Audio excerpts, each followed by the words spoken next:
Sa mga motoristang dumadaan sa EDSA, wag na po kayong magtaka kung makikita nyong naka-shorts ang ilang traffic enforcers ng MMDA. Yan na po kasi ang opisyal nilang uniform ngayong tag-init. Inspired by the Boy Scouts. May report si June Veneracion. Dahil summer na, hindi sila magpapahuli sa forma. Simula ngayong araw hanggang May 27, ito na ang opisyal na uniforme ng mga traffic constables ng MMDA o yung mga kilala dati sa tawag na traffic enforcers na naka-deploy sa EDSA. Siyempre, sanay naman po tayo pag mainit ang panahon nag-shorts tayo. So nagkaroon ng inspirasyon si Chairman Francis Tolentino na siguro po maganda for the duration of the summer. Mag-type C uniform sila at ito yung shorts sila ngayon. Nakuha raw ng MMDA ang ideya mula sa mga kawani ng Hong Kong Police. Pero ang kanilang tunay na inspirasyon, ang mga Boy Scout. Na-associate natin ang pagsusuot ng mga short pants sa mga Boy Scouts.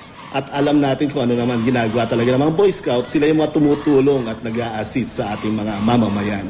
At siguro sa pagsuot nila ng ganitong mga pananamit, magkaroon din sila ng sense of assistance.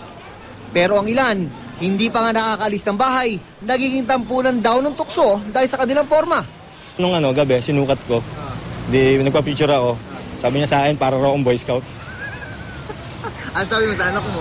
Ganyan talaga. Sabi ko, nak, kaya nga nag-aaral tayo maging Girl Scout at Boy Scout para ma-experience din natin. Presko raw talaga ang kanilang suot ngayon. Yun nga lang, siguradong asar talo raw sila sa ilang presko rin at mabang asar na motorista. Depende sa pangangatawan ng tao. Merong pong maliit, merong malaki. Sabihin, mukha kang hampi-dampi or ang patatas. Hindi pabor ang ilang nakausap namin sa bagong forma ng MMDA. Parang di rin ako pabor Kasi sir, pag ganyan, naka-short, paano gagalangin yan? Parang yung pumangit. Kasi naka-short lang Pero ang pila ng mga traffic constable, respeto pa rin sila kahit na iba ang kanilang forma. Pakiusap lang din namin, siyempre, magalangan din kami. Sila, jeepney driver, bus driver, conductor, kahit ano suot nila, sir pa rin ang tawag namin sa kanila. So kailangan, galang din nila kami kahit ano pa na may itsura namin. June Veneracion, GMA News.